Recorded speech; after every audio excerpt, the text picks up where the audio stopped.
और मेरे को पूरी उम्मीद है पूरे इंडिया में अब बाबा साहब अम्बेडकर का रियल डंका बजेगा। जो पेपर टाइगर था मनुवाद का, जी, जो पेपर टाइगर था मनुवाद का, वो नंगा हो गया है।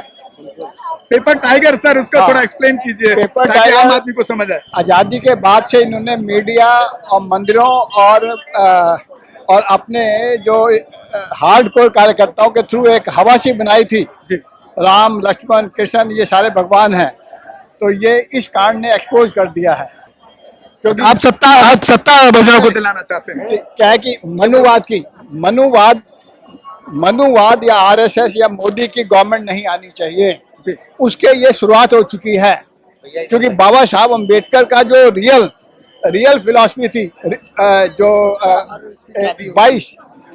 22 प्रतिज्ञाएं और रिडल ऑफ हिंदुइज्म, तो ये इन चीजों को उन्होंने छुपा के रखा था।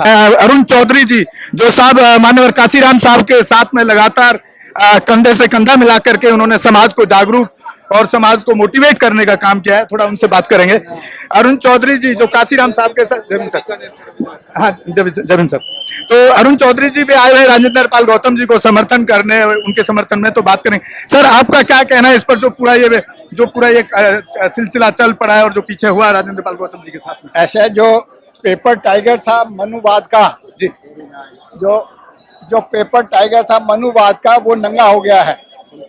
पेपर टाइगर सर, उसका थोड़ा एक्सप्लेन कीजिए पेपर ताकि टाइगर आम आदमी को समझ आए। आज़ादी के बाद से इन्होंने मीडिया और मंदिरों और अपने जो हार्डकोर कार्यकर्ताओं के थ्रू एक हवासी बनाई थी। जी, राम लक्ष्मण कृष्ण ये सारे भगवान हैं, तो ये इस कांड ने एक्सपोज कर दिया है। जो चीज़ें बाबा साहब अम्बेडकर लिख के गए थे, सब चीज़ पढ़ के, उनको तो सबको मालूम है, संस्कृत भी आती थी, पाली भी आती थी, सब कुछ स्टडी करने के बाद उन्होंने जो लिखा था, तो जो मनुवादियों को शूट नहीं करता था वो छुपाते रहते थे। इस कांड से ये 5 अक्टूबर के धम्म दीक्षा कार्यक्रम से अब वो लोग नंगे हो गए हैं। और उनको ये अब आरपी गौतम जी ने बहुत हिम्मत किया है। जी, जी, वो हमारे दोस्त के पुराने साथी रहे हैं। जब मैं 89 में जब काशीराम जी को इलेक्शन लड़ा रहे थे हम इस दिल्ली से, तो वो स्कूल कॉलेज में पढ़ते थे, तो अभी तक लेकिन वो हमारी इज्जत करते हैं। तो उन्होंने बहुत अच्छी हिम्मत की है और मेरे को पूरी उम्मीद है पूरे इंडिया में अब बाबा साहब अम्बेडकर का रियल डंका बजेगा। तो आपको लगता है कि जो उनका जो राजेंद्र पाल गौतम जी ने जो प्लानिंग किया है कि 2025 में 10 करोड़ कम से कम लोगों को बौद्ध बनाने का काम करेंगे? मेरा उस पर ध्यान कम है, मेरा 2024 के इलेक्शन पर ज्यादा ध्यान है। क्योंकि आप सत्ता बहुजनों को दिलाना चाहते हैं। क्या है कि मनुवाद या आरएसएस या मोदी की गवर्नमेंट नहीं आनी चाहिए, उसके ये शुरुआत हो चुकी है। क्योंकि बाबा साहब अम्बेडकर का जो रियल फिलॉसफी थी, जो 22 प्रतिज्ञाएं और रिडल ऑफ हिंदुइज्म, तो ये इन चीजों को उन्होंने छुपा के रखा था। अब इस झटके की वजह से अब वो लोग पढ़ेंगे, जानेंगे और लोग समझेंगे कि बाबा साहब अम्बेडकर चाहते क्या थे। बाबा साहब अम्बेडकर तो भगवान बुद्ध का समता, बंधुता, न्याय वाला समाज चाहते थे, करुणा वाला समाज चाहते थे। हमें किसी से बैर नहीं है, लेकिन हमारे साथ जो बैर हो रहा है उसके लिए भी नाम बोले। तो ये साजिश इन्होंने रची हुई थी आज़ादी के बाद से ये साजिश रची हुई थी, जो कि अब जो है तो अब वो एक्सपोज हो गई है। और मेरे को पूरी उम्मीद है कि ये 24 तक हमारा पूरा इंडिया के अंदर हमारा बहुजन समाज जागृत हो जाएगा और वो इन हार्डकोर मनुवादियों को उखाड़ फेंकेगा। साथियों, आप सुन रहे थे अरुण चौधरी जी को, और मैं जहां तक उनको जानता हूं, मैं सन 84 में उनको सुनने जाया करता था और मैं स्कूल में उस टाइम बच्चा था, छोटा सा, तो कहीं ना कहीं उनसे मुझे एक बहुत प्रेरणा शुरू से मिलती रही है। बहुत सालों बाद हम उनके घर पे भी, अभी पीछे काफी लंबा इंटरव्यू आप लोगों को हमने अपने चैनल पे दिखाया, उन्होंने बड़ी बेबाकी से काफी सारे बहुजन समाज के जो प्लान है सरकार के साथ, बहुत सारा प्लान, और जो साहब काशीराम जी के साथ उनका काम करने का अनुभव आप लोगों के साथ हम पहले ही शेयर कर चुके हैं। सर बहुत बहुत धन्यवाद अरुण चौधरी साहब। जी बाबू जी, नाम बताइए आपका? अशोक निर्वाण। अशोक सर, राजेंद्र पाल गौतम जी के साथ जो पीछे वाकया हुआ है बुद्धिज्म की 22 प्रतिज्ञा लेने पर और बौद्ध धर्म अपनाने पर, बुद्धिज्म को अडॉप्ट करने पर, यहाँ अशोक निर्वाण जी हैं जिनके पिताजी बाबा साहब भीमराव अंबेडकर को देखे हैं और उनके साथ रहे भी हैं। तो बात करेंगे उनका क्या अनुभव रहा है अब तक बहुजन समाज के प्रति, और बाबा साहब के बारे में क्या वो चीजें बता सकते हैं। सर, बाबा साहब के बाद मान्यवर काशीराम जी ने उस ध्वज को उठाया और आज ऐसा प्रतीत हो रहा है कि उत्तर भारत के अंदर, विशेषकर दिल्ली के अंदर, राजेंद्र पाल गौतम जी ने जो झंडा बुलंद किया है बाबा साहब अम्बेडकर जी का, मान्यवर काशीराम जी का, तो आज ऐसा प्रतीत होता है कि पूरा का पूरा भारत जो है दम के प्रति समर्पित हो रहा है। मुझे तो लगता है कि शायद दूसरा काशीराम आ गए। जी बिल्कुल बिल्कुल सर, आपने बिल्कुल सही फरमाया सर। हमारे काशीराम जी की छाया में दिखती है, ये हमारा सौभाग्य है। क्योंकि मैं जहां तक देखता हूं, मुझे भी लगभग 45 साल बहुजन मूवमेंट में काम करते हुए हो गया। लोग राजनीतिक आंदोलन की बात तो करते रहे, सत्ता की बात करते रहे, लेकिन बाबा साहब की 22 प्रतिज्ञाओं की जब बात करते हैं, जब उनकी राजनीतिक मीटिंग होती है तो 22 प्रतिज्ञा की बात नहीं करते हैं और बुद्धिज्म की बात नहीं करते हैं। इसको किस तरह देखते हैं आप? 22 प्रतिज्ञाएं जो उन्होंने ली, बाबा साहब ने जो ली, अब वही 22 प्रतिज्ञाएं हमारे गौतम साहब ने दिलवाई। तो कोई गलत तो नहीं है, या तो बाबा साहब गलत है, या आज जो हमारे, लेकिन इस मनुवादी सरकार को तो कहीं ना कहीं गलत लगता है, तभी तो उनको थाने बुलाया गया, नहीं तो थाने क्यों बुलाते? मनु है कहाँ सर? मनु तो खत्म हो चुका। मनु को तो हम लोगों ने ही जिंदा रखा हुआ। बेकार में मनुवाद की आलोचना करना छोड़ दो, मनु मर चुका है। जिस दिन बाबा साहब ने मनु स्मृति को जलाया था और पार्लियामेंट के अंदर जो फाड़ा था, उसी दिन समझ लो मनु स्मृति का तो अंत हो चुका था।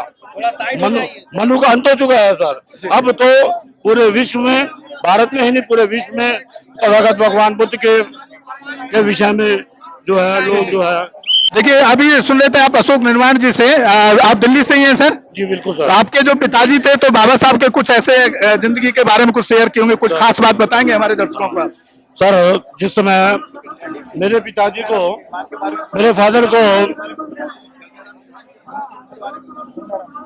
दिल्ली से, डॉक्टर गंगाराम निर्वाण जी को दिल्ली विश्वविद्यालय से आंदोलन के कारण निकाल दिया गया, तो वह बाबा साहब को चौधरी प्रभाती जी लेके गए, और जब चौधरी प्रभाती जी के पास ले गए तो बाबा साहब ने साफ मना कर दिया, क्योंकि डॉक्टर साहब झंडा तो आप संघ का उड़ाते हो और काम हमारे से करने आते हो। तो डॉक्टर साहब वहां से उड़ गए। जब 4 कदम उठे तो बाबा साहब ने कहा मुझे ऐसा ही लड़का चाहिए, स्वाभिमानी उनको लेकर आओ। लेकर आए, उनका पुनः जो है एडमिशन हुआ। तब से डॉक्टर गंगा निर्वाण ने प्रण कर लिया कि मैं वस्त्र धारण नहीं करूंगा, नीले वस्त्र रहूंगा, और 20 साल तक उन्होंने जो है वस्त्र जो है वही रखे। आरपीआई का झंडा बुलंद किया। 62 के अंदर करोलबाग क्षेत्र से सिर्फ 4000 वोट से चुनाव हारे लोकसभा का सर। देखिए, आप सुन रहे थे जिनके फादर बाबा साहब के साथ में रहे और उन्होंने बाबा साहब को देखा है। बहुत बहुत धन्यवाद। आप कुछ कहना चाह रहे थे? पूछिए, क्या पूछना चाहते हैं? आप किस लिए आए यहाँ पर? हम यहाँ इसलिए आए हैं, यह जो 22 प्रतिज्ञाओं की बात बाबा साहब ने बौद्ध धर्म अपनाने से पहले यह बताया था लोगों को, समाज को, बहुजन समाज को, उस बात को दिल्ली सरकार के मंत्री राजेंद्र पाल गौतम जी ने जिस जोर शोर से उठाया है, ऐसा किसी माई के लाल में अभी तक मंत्री होते हुए हिम्मत नहीं की। क्या नाम है आपका? मेरा नाम जगदीश जिद्दी है। मैं साहब कांशीराम के चरणों में बड़े बड़े, जैसे अभी आपने प्रोफेसर अरुण चौधरी का इंटरव्यू लिया, अशोक निर्माण का लिया, इन लोगों का मैं चरण सेवक जैसा रहा हूं। इसलिए मेरे मन में भी ये बात है। अगर आप मेरी निजी मन की बात पूछना चाहते हैं तो पूरे देश से एक जमाना आएगा, जल्दी ही आएगा, हमारे जो पूज्य लंकेश रहे हैं, रावण रहे हैं, उनका पुतला पूरे भारत में दहन होना। बहुत बहुत धन्यवाद जगदीश जी आपका।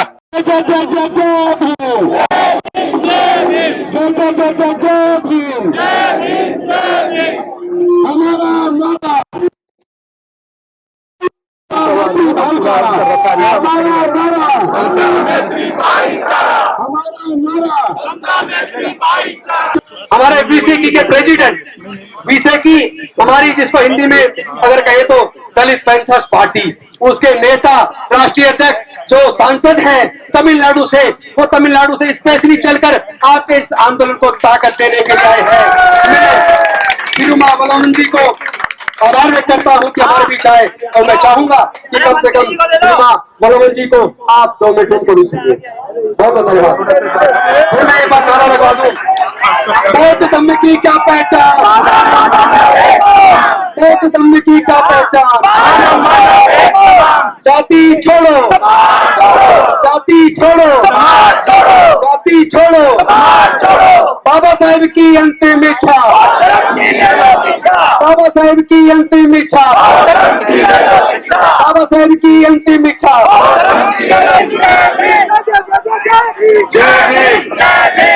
जय Bhim. I am Thirumavalagan, president of a political party from Tamil Nadu. It is nothing but BCK.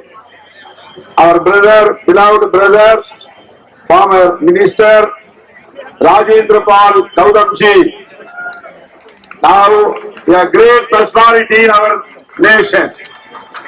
He easily thrown away his ministership. No one here to throw away their ministership. But our beloved brother, Mr. Honorable Rajendra Pal Gaudamji, thrown away his ministership easily because he follows Baba Saheb Ambedkar. He believes Buddhism. After seeing the message, news in the dailies, I dialed to him and congratulated. Brother, we are with you. We extend our support to you all. We have to organize our people culturally and politically. Our party has 4 MLAs in Tamil Nadu, 2 MPs in Lok Sabha. We extend our support for your goal, for your attempt, for your ambition. I told him.